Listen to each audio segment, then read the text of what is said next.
Passengers of the Titanic actually didn't want to leave the ship for almost 2 hours after it hit the iceberg. People thought the Titanic was unsinkable. Lifeboats left half empty. Only in the last half an hour, people started to panic. But by that time, it was already too late. Not enough lifeboats, nowhere to hide, nowhere to run. Now, I came here today to tell you that we find ourselves in a similar predicament, in a similar situation. Our ship has already hit the iceberg. We have already started to sink without even realizing it. And I'm talking about the ship of our personal freedoms. Personal freedoms are being eroded everywhere in the world, almost without exception. I know this from personal experience. I've been running large social media platforms for almost 20 years. Actually, exactly 20 years. And I witnessed firsthand which methods governments use to suppress our freedoms and to take away our basic rights. I've seen all the tricks, the PR tricks, the legal tricks, the political tricks, the manipulations, the official excuses. I've become an expert at this. And the thing that bothers me most today is that some of the same tricks that have been employed by authoritarian regimes in places like Russia or China and Iran are now being also used in some Western countries. But maybe I'm exaggerating things, right? Let's look at the facts. Thousands of people are getting arrested every year in the United Kingdom for social media posts. You say something politically incorrect online, you may end up being fined or spend some time in prison. In Germany, the largest country in the European Union, people get arrested and persecuted for insulting politicians online. Thousands of people every year. You call a politician a pig or a thief online, and you can serve up to 3 years in prison. So now people are afraid to use their real identities. People stop using their real names when they make comments online. And the European Commission is pushing for a new measure. A measure to require that all social media users present their IDs before they can access social media sites.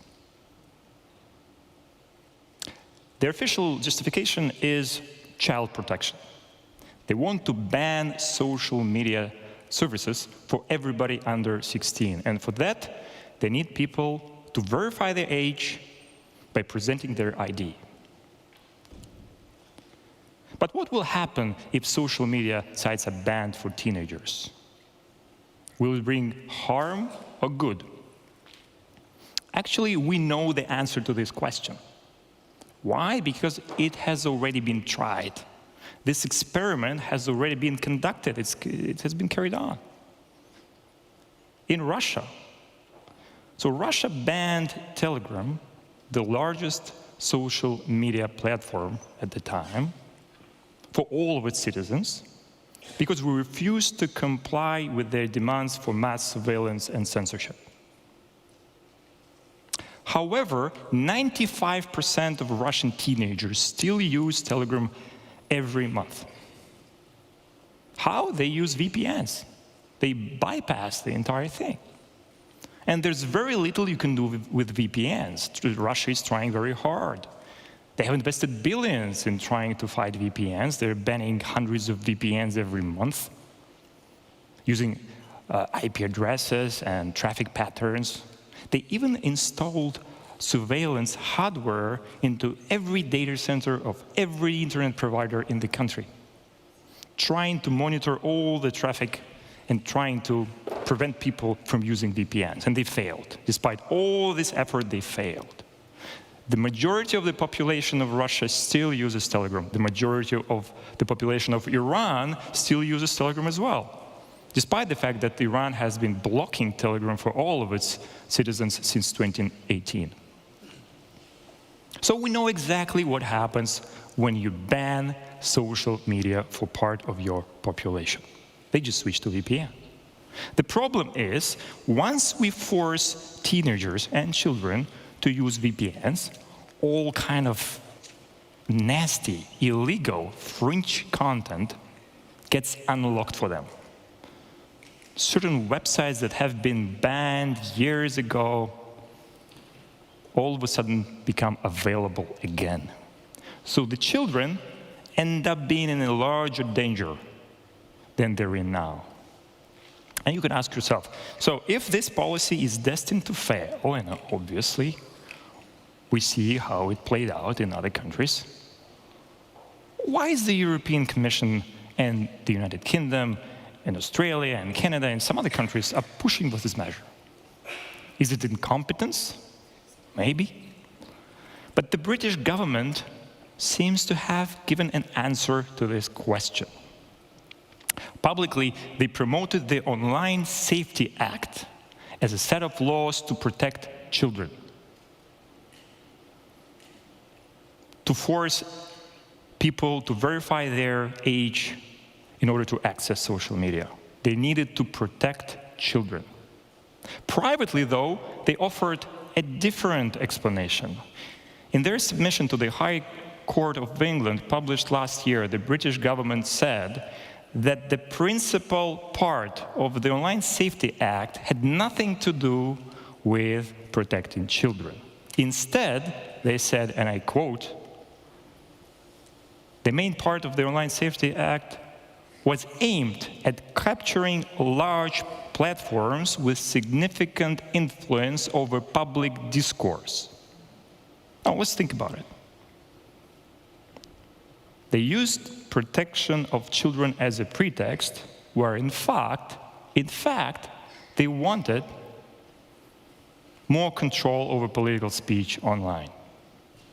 And this is very sad, because protecting children is exactly the same justification that has been used in countless other cases by authoritarian regimes over the course of the last century. Why? Because once somebody says child protection, all of a sudden it triggers very ancient, very deep parts of our brain. Who would be against protecting children? Everybody is scared for the future of their offspring. Once somebody says we need to protect the children, they're in danger, it completely bypasses logic. It bypasses debate. It bypasses rationality. All of a sudden, people are ready to give up everything. And authoritarian regimes were able to smuggle all kinds of repressive legislation under the guise of protecting children. Now, the same justification is being used by the European Commission to push for a set of surveillance laws, the so-called chat control, the chat control initiative. For 5 years, the European Commission has been trying to force a new set of laws that would require every messaging app to implement a backdoor to their encryption, so that everything that we share online, every private message, every private photo that we send using apps like Telegram or WhatsApp or any other would be automatically monitored. And if the system detects that we are trying to do something illegal, it alerts the authorities. The justification here, again, is child protection. And this has been tried on the European level and also on the national level. The French government has been trying to pass a similar law that would basically mandate mass surveillance on the national level. The French Senate has approved this law. It got stuck on the level of the National Assembly, but the French Senate thought it was a reasonable and a good idea to enact mass surveillance. So this shows how dangerous it is and how close we are. Even here in Europe, to a stage where we end up being monitored. Now, the French used slightly different justification. They said, we need to combat crime. We need to do something about terrorism. We need to do something about drug trafficking. And that's why we need to spy on you. For your own protection, you have to give up your essential right to privacy. And this, again, has been tried countless times in the history of humanity, where we, or different nations, throughout history have been offered an exchange. Give up some of your essential liberty in exchange for some temporary safety. And this deal, this offer, is always a scam, and it always turned out to be a scam.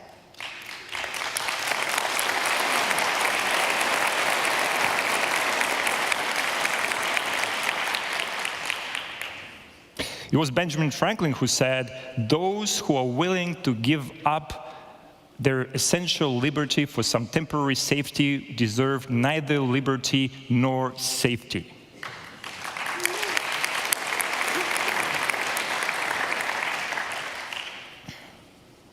And we see that. We see that in countless places. Ask people living in Russia or living in Iran whether they feel safer today than they felt 10, 15 years ago. They definitely lost a lot of their freedoms in the last decade or two. Have they gained any safety? I doubt that. Once you allow law enforcement, police, have access to your messages, you will not prevent crime. The criminals will be the first to switch on to other tools, more secure. They will use VPNs. They will use private secret apps. They can even vibe code their own encrypted messaging app now in the age of AI.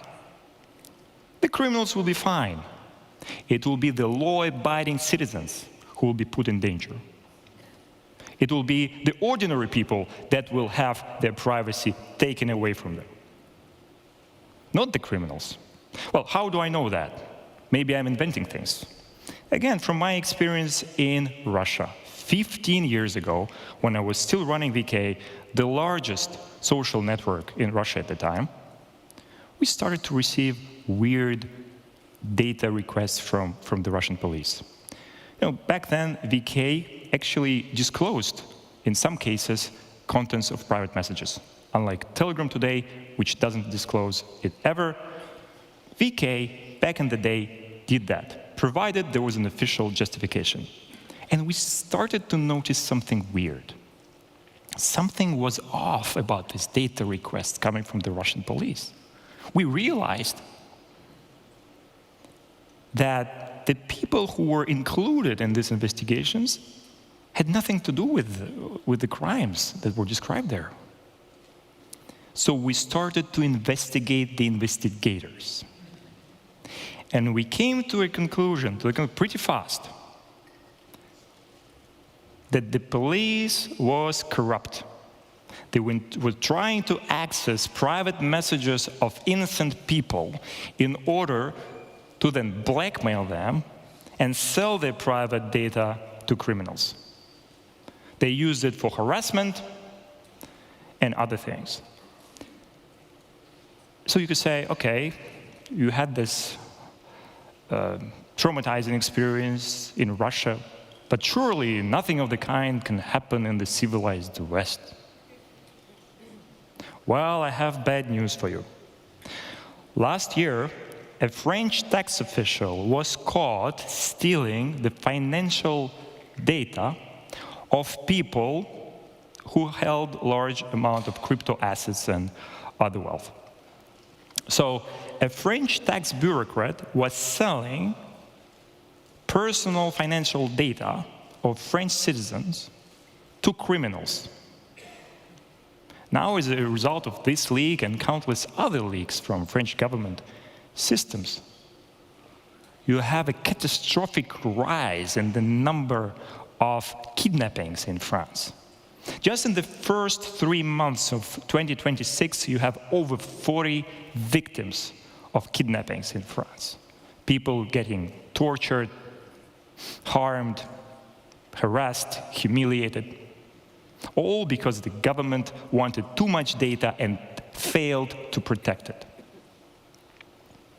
And now they want more of the data. The situation is already catastrophic as it is, but they don't want to stop there. They also want to access your personal messages. They want to access IDs of everybody who's using social media. Imagine the damage it can inflict if they get what they want. Now, this is already completely insane and unbelievable. But there's a third method, a third issue. A trick that has been used by authoritarians for decades. And now it is being increasingly exported from the East to the West. I'm talking about selective enforcement of laws. Now, the way it works is pretty straightforward. First, you need to introduce a large number of laws. You need to overburden a certain industry with excessive, mutually exclusive, contradictory regulation. As a result, you make compliance impossible. Now you can treat every entrepreneur, every CEO, every business owner in this country, in a certain industry, as a criminal. But then the government carefully starts to choose who to persecute. If the business owner is loyal, if it complies with the moral or unlawful demands from the government, gives certain political favors, then the law enforcement system and the judicial system look the other way. They don't do anything. But if the business owner decides to stand up for the constitutional rights of his or her fellow citizens, if they refuse to cave in to political demands from the authoritarian government, then the persecution and the enforcement of laws comes in full. And when somebody starts to criticize the government for doing that, the eternal, perennial response is, we're just enforcing the law. You don't want to live in a country which is lawless.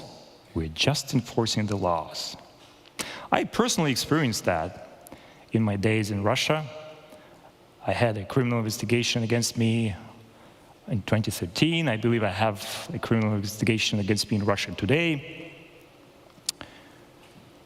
But interestingly, this is something that we see increasingly in the West as well. And you can say, there is no way it can happen. It's something from the world of the barbaric East. Well, I have bad news. Elon Musk said that the European Commission offered him a secret deal where they demanded that he conducts censorship of certain political narratives on his platform. And in exchange, the European Commission promised him not to enforce certain fines and laws on his company. Elon Musk said that he refused that offer. But most other platforms accepted it. Then Elon's company was hit by a 120 million euro fine from the European Commission for seemingly unrelated issues, something that has to deal with transparency. Now, we can doubt the words of Elon Musk. Maybe he was inventing things, right?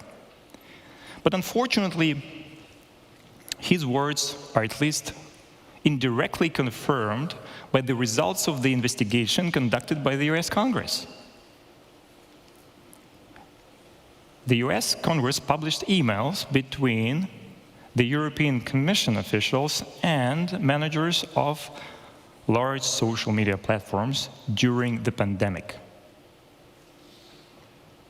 These emails included attempts to pressure all these networks to silence political narratives and accounts that were inconvenient for the European Commission at that time. So you had Facebook, Instagram, TikTok, YouTube, and others ban, censor, downrank, shadow ban, demote accounts and narratives that spread inconvenient truths or inconvenient narratives. The official justification for that was that the European Commission was trying to combat misinformation and conspiracy theories during the pandemic. Well, now years after, it seems that many of those so-called conspiracy theories turned out to be at least partially true, and in any case, worthy of a public debate. Now, everything from the artificial origins of COVID, to the limited nature of the anti-COVID measures, to the immense harm done to the young generation by school closures, all of it, once considered conspiracy theories, is now becoming part of the mainstream debate and the mainstream view of what happened during COVID. So those narratives were silenced not because they were untrue. They were silenced because they were inconvenient by those people in power. And if this is not political censorship, I don't know what is. Now, I myself has been personally exposed to selective enforcement of laws, also in Europe, not just in Russia. And I talked about it last year on this stage, after I was arrested in Paris for reasons that are still unclear. In 2024, I got offered a secret deal by the head of the French intelligence, who asked me to silence certain political voices. Well, I refused that deal, and I'm still under this investigation and still facing many years in prison. But I don't want to talk about this today. I want to conclude by telling you a related story, something that happened during these days when I was detained in Paris, and I was spending a few days in this police custody, basically a jail cell. I was interrogated for almost 3 days, and there was this translator that was helping us. He was appointed by the judge. And after 3 days of translating, during one of these pauses between sessions, the translator was sitting there seemingly shocked. Perhaps she was shocked by the selective and political nature of the charges brought against me.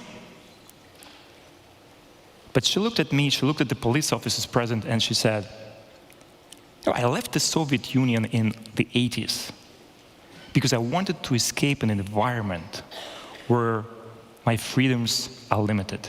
I wanted to escape an environment where human rights are disrespected. But now, after witnessing what I've witnessed, I feel like the Soviet Union is catching up with me. I feel like I'm back in the Soviet Union. In that room in Paris, that woman who escaped the Soviet Union felt she's back in the Soviet Union. And of course, perhaps she was being overdramatic. Perhaps she was exaggerating things. But if we let the current trends continue, we can end up in a place much worse than the Soviet Union of the 80s. You know, when my parents sent each other letters or sent telegrams to their relatives in the Soviet Union of the late 80s, sometimes they expressed hope that the KGB would not open the letters, that the KGB would not have enough resources to read everything that they have to write. After all, there was a human limit to surveillance. There were only so many KGB officers, only so many hours in the workday, only so many letters they could open. Now we don't have this luxury.